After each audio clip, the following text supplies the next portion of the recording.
Si River ay lumapit kay Kuya. Kumatok ka, River? Yes, Kuya, may tanong lang ako. Ano yun?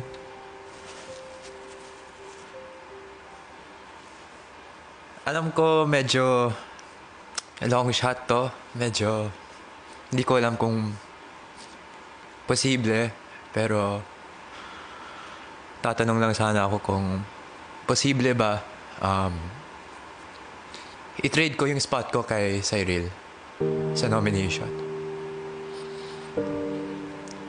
Bakit? Kapamilya for kapamilya.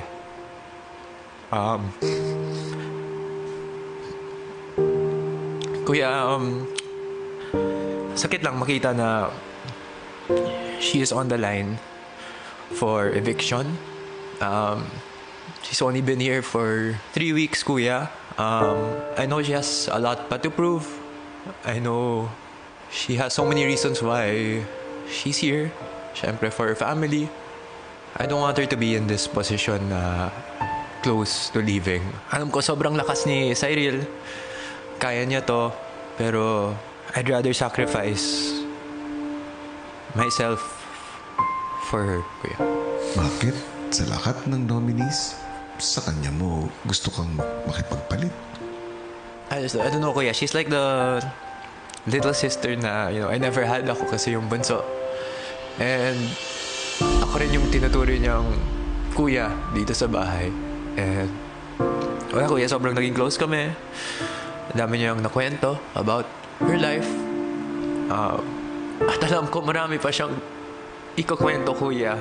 Wala, it just pains me, Kuya, na syempre she has to go through this nomination. River, labis kong naiintindihan kung saan ka nanggagaling. It is a place of love, of understanding. Pero sa kabila nito, ikinalulungkot ko, River.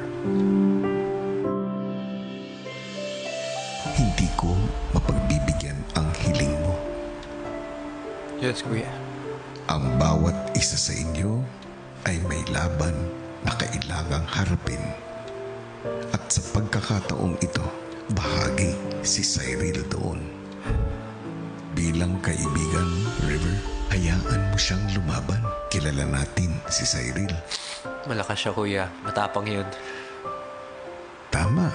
If you truly care for her, suportahan mo siya.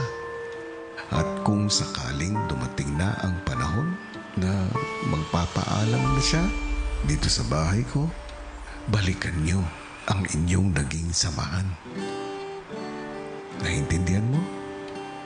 Yes, Kuya. Thank you, Kuya.